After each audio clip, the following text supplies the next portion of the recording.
Apakasinungaling mo naman, Timelo. Palihim siyang nag-iwan ng mensahe at humihingi ng ating opinyon sa kanyang di magandang karanasan mula sa kanyang kinakasama sa isang trabaho. Ma'am, sandali lamang. In the first place, kayo ho dapat ang mag-request ng requirements from them and then sila po ang magbibigay ng requirements sa inyo. Hindi po yung silang kusa magbibigay.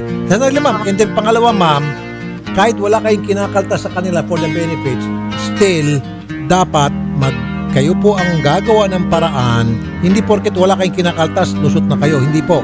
Siya pala ay isang masipag na trabahador na pumasok sa iba't ibang klase ng trabaho para lang may taguyod ang kanyang pamilya at may raws sa radikal na pagkasira ng kanyang pagkatao. Requirement po yan, nasa batas po natin yan ma'am. Karanas ng iba't ibang mga paghuhusga at mga kasiraan sa kabila ng kanyang kakulangan sa pag-aaral at kahirapan sa buhay.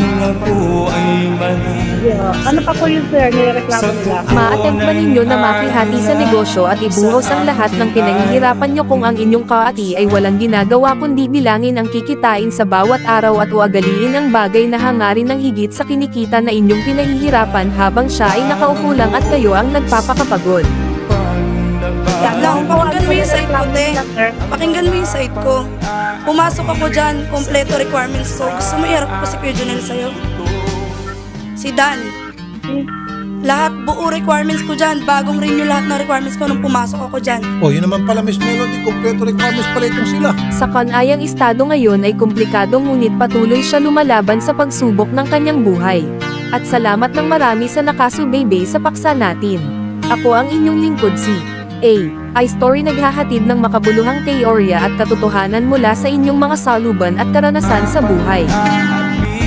Sagal na sa akin.